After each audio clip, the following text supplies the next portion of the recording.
want to welcome everybody back to the Gator Chomp, coming to you live from the Norm Ross Gymnasium at Escambia High School. And joining me now is Coach Williams. Coach Williams, I want to thank you first for taking time out. Yeah, definitely. And joining us here on the Chomp. Yes, I'm very excited to be here. I'm glad you guys showed up, and this is our first annual Trent Richardson invitation, along with you guys broadcasting us, and it's very exciting for Escambia High School and our football and weightlifting program. Well, Coach, let's talk about some of the things going on with the football program, because as you're aware, a lot of things have had to change at Escambia to get it back to its winning ways, or get it back to where it was. And you guys came in last year and you did something that's never been done that I'm aware of, and you took half your team and you sent them home, and you went out there and you started winning football games, and you got these kids to buy in. How difficult was that to do? Well, it was very difficult. You know, Coach Spears came in, and he laid the foundation for what it's going to be. And, of course, he brought in his coaching staff, and all of us was on the same page as far as values for the kids. And I think once you bring in your coaching staff and everybody's on the same page, you know, it helps that area of developing kids to have great character more easier. And, you know, our kids they needed that. They needed structure. They needed discipline. And they bought into what we were selling, and it's still an ongoing process. We're not done. We're just trying to continue to build off last year's success. Now, let's talk a little bit about the team that we're going to have coming into the 2013 season, and it's going to be a younger team. It's going to be a team that has had to grow through its bumps and bruises, so to speak. You guys pretty much turned a younger group of boys out and said you have to play like men, and they rose to the occasion. Now this year you're going to have that core group come back, and do you expect to have great leadership now with your new bunch coming up, because you're going to be a young team? Absolutely. We had a great core of guys that's coming back who will be juniors and seniors, and it's going to be them to lead our younger group, our freshman team, which went 7-1 this year. It's going to be those upperclassmen to lead, so these younger guys, these freshmen that's coming in that can contribute to the varsity program to follow, you know, the upperclassmen. But the upperclassmen have to set a good example for those younger kids, and thus far we're off to a great start, so hopefully they can continue with that success. Well, let's talk about the great start, because you really are off to a great start, and things are changing at Escambia. It seems like every day.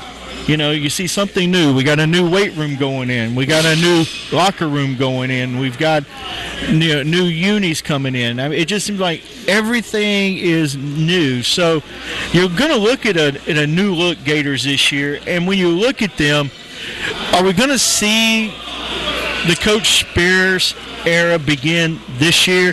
I know last year you had the previous coach, a lot of previous coaches, players, but this year it is you guys' guys that's coming up and moving up. What will we see out of it? What kind of attack will we see? What kind of defense will we see? Yeah, first and foremost, really got to thank administration. We got a great support system up there in front of us. Administration, our faculty and staff is great. So it's a team overall unit of everybody coming to, you know, collaborating together to jumpstart us, and we just building off that. As far as defense-wise, you know, we got a couple of starters coming back on defense. They got significant playing time. They had a few starts. They was able to get their feet wet. Now they know what to expect. We don't have to implement a system. Our system is already in. We can build off our system. Of course, our 9th grade team, our JV team, ran the same system on defense as well. So definitely they already have the base of that system. Now we can just add on and put guys where they need to be on the field to be successful. Now, Coach, let me ask you, on the defensive side of the football, let's say you have a kid making the jump from JV to varsity. How different is game speed from JV to varsity? Extremely fast. and going from ninth grade to varsity is extremely fast.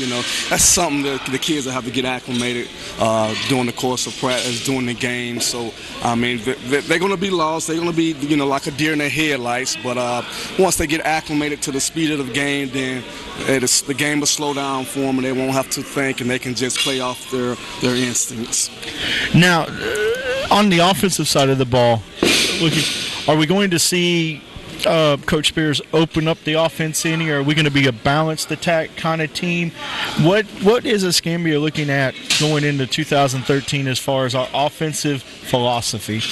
Well, believe it or not, I wouldn't know because I'm not in those offensive meetings when those guys are meeting, and I really don't know what to expect from the offense. I know it will be a proficient offense that'll be able to move the ball down the field and control the clock. I do know that much, but as far as details, what they'll be doing on offense, what they'll do different from last year to this year, I have no idea. But you can expect great things from our staff because we have a great staff on offense and got some great players coming back as well on that side of the ball. Okay, let's talk about our Spring Jamboree. We have a Spring Jamboree coming up. Crestview Bulldogs will be here. And what do you expect to find out during that game that you may not know, say, the 13 or 14 days in practice leading up to that game? Well, definitely our strength and conditioning program. We'll see how efficient that is. As you know, right behind us right now, we're measuring how strong we are at this point right now. So definitely on my side of the ball, on our side of the ball, on the defense side of the ball, we miss a lot of tackles, and that's part of it is the strength and conditioning program. Our kids wasn't able to make some of the tackles by themselves because they were just too weak, and the guy they was tackling was just overpowered them. So definitely that's one main goal that we're trying to create within our football program is getting our kids stronger so they'll be able to make tackles by themselves and knock people off the ball. Now, getting a group as freshmen coming in, if you take your freshman core, you have them for 3 years before their varsity, or 2 years for some players. How important is the off season for the young players coming in as far as hitting the weight rooms and things, because they're not allowed to have structured drill with coaches? So how important is it for you to be able to get them in the weight room, down on the track, running the hill, the stairs, and doing all this on their own?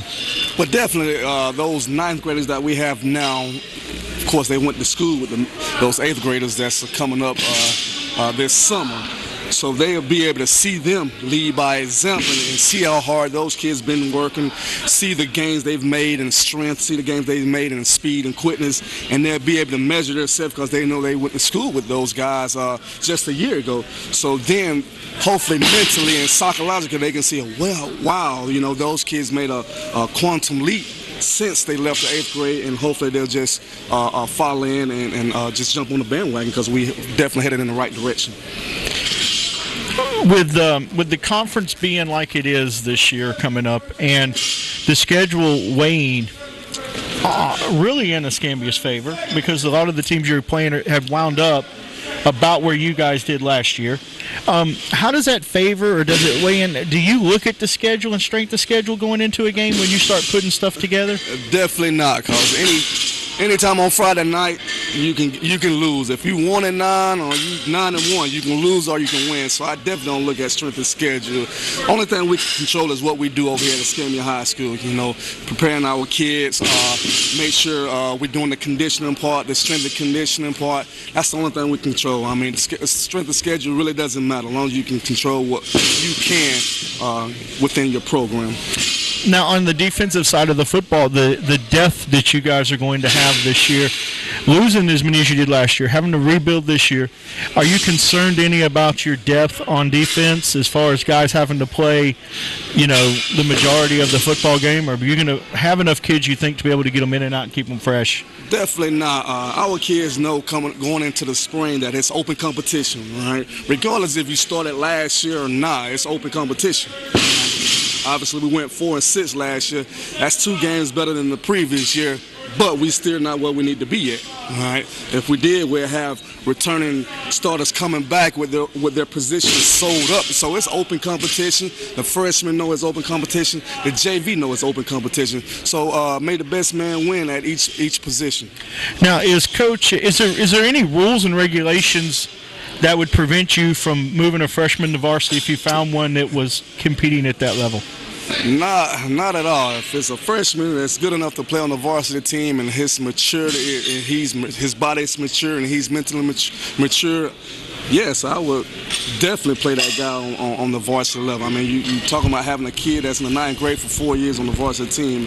I'm all in favor of that, but only if he's developed physically and mentally. Of course, Rutherford High School, the school I graduated from, and I coached there 10 years. I can remember in 2006, we had about 13 freshmen starting on the varsity team. You can take that one or two ways. You can say, well, the guys that they started over wasn't very good, or you can say those 9th graders coming in was just that good. Right? So it could be either or. But I'm definitely opposed to it. I think this coaching staff is opposed to it. So if he's good enough, yeah, he can play for us on Friday night at the varsity level. Well, myself, extremely excited about seeing this new look Gator football program. And how has the community support been for you guys so far, and giving you that opportunity or that chance to say, look, we're doing this differently? It's superb and beyond. I mean, you got these great alumni, Trent, obviously, you got Emmett, you got all these guys that's behind us 100%. Got everybody on campus and the whole Myrtle Grove community, First Baptist Church, First Baptist Church of Warranty, all these groups and individuals are behind us 100%, and we can't do nothing but take this program to another level with the support that we've been getting, and I'm quite sure it will continue. Now, one of the things I've noticed this year with Escambia, and I haven't really seen it in the past, is all of the extra stuff that's going on. You had the first ever Step It Up Combine hosted here at Escambia for you guys, or with you guys last weekend. This weekend you've got the first annual Trent Richardson Weightlifting Invitational. Wednesday we had the Trent Richardson Breakfast Banquet. And then, you have a 3-on-3 basketball tournament coming up. What's the drive behind getting all these community events going on and inviting the community in to see the program?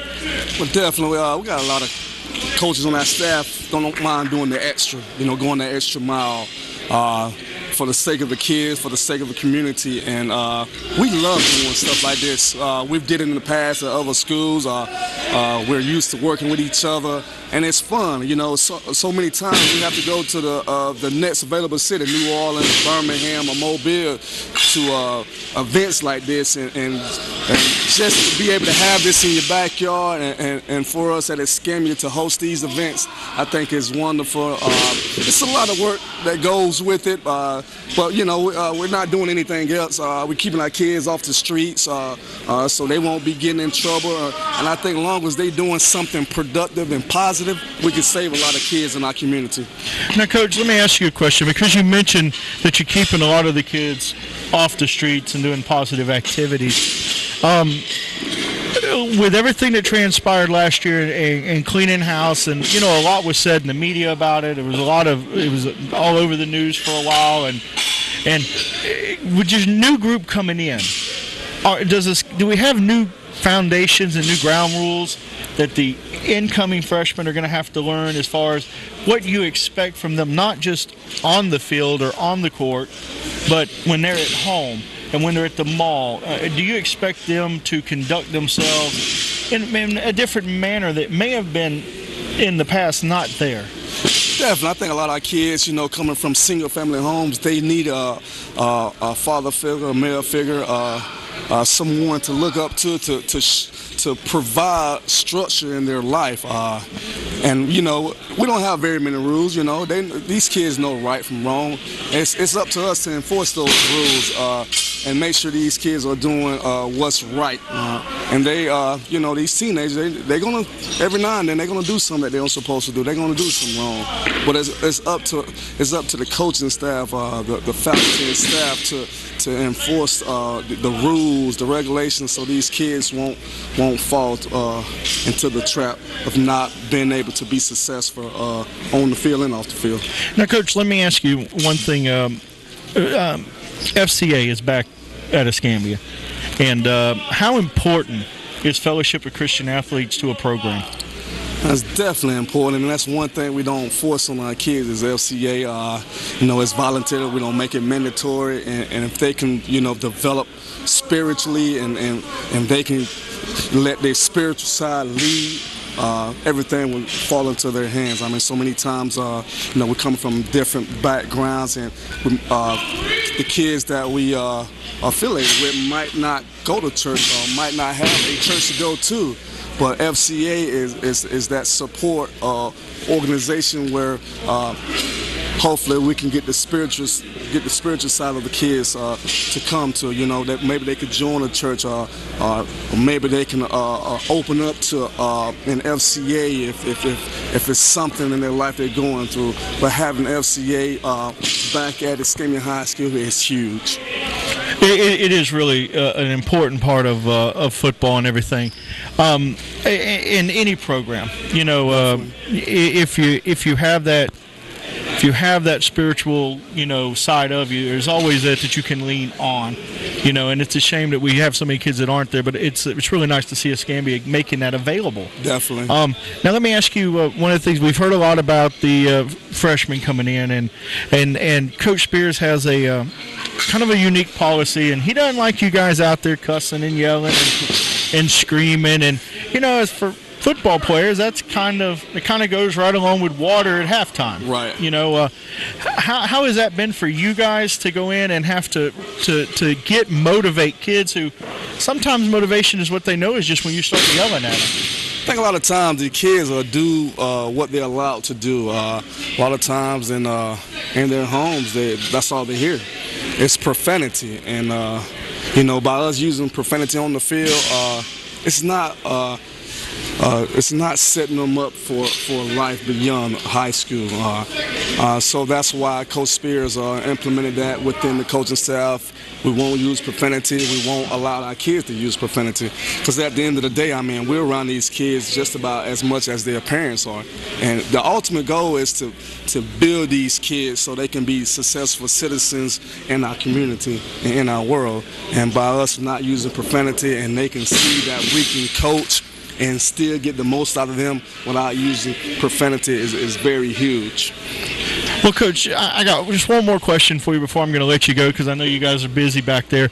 If you have a kid's parent and they're sitting on the fence and the kid's been accepted to a technical school or an academy, but they're also eligible to come here and play at Escambia, if you're talking to that parent, if you could sit in the living room with that parent and say something to them, what would you tell them about Escambia and the new look here? You know what? I wouldn't have to tell that parent about Escambia. If he or she is on the outside looking in, they can see the program, what we're all about, the direction it's going. So it's the program is selling itself. Quite sure we have current parents that are of our kids that's currently in our program. It's getting around that we're here for the kids. We're gonna do right by the kids. We're gonna make sure your kid develops, so they can see it from the outside looking in. Well, Coach, I want to thank you for taking time out on the Chomp, and we're going to take a quick break and take a look at some of the footage we shot earlier at the first Invitational Richardson weightlifting competition, and we'll be back after this short break from G&M Land Pro Lawn Care Service. Appreciate you having us on.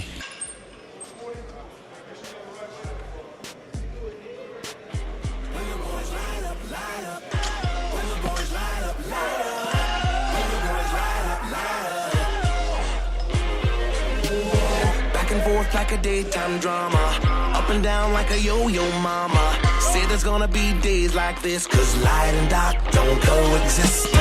How you gonna see through this fog? How you gonna get back on course? You ain't never gonna feel the force if you don't connect to a power source. Cause you've been swapping out day for night, but you see a lamp light burning bright. If you pick your flip-flops off the porch, we're passing you the torch. When the boys light up, you know who gets the praise, who owns the show. When the boys light up, it's on. We ain't stopping till we're done. We ain't nothing but the con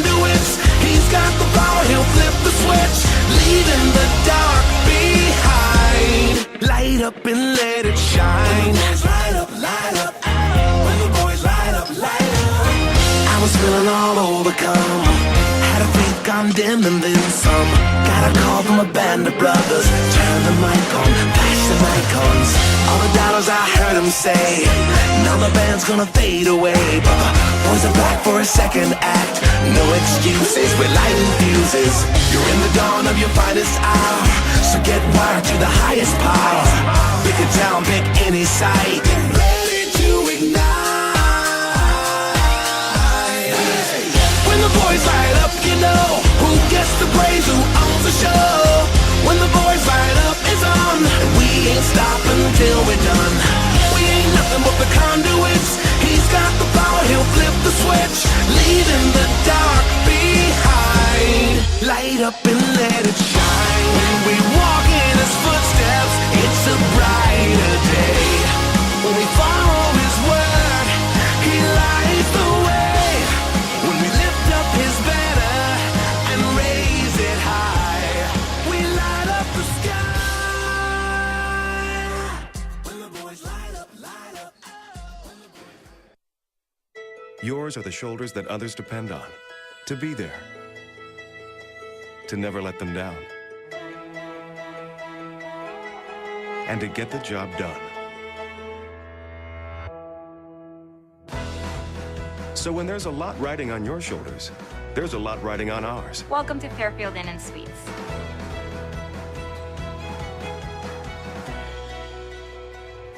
Fairfield Inn and Suites by Marriott. Let's get it done.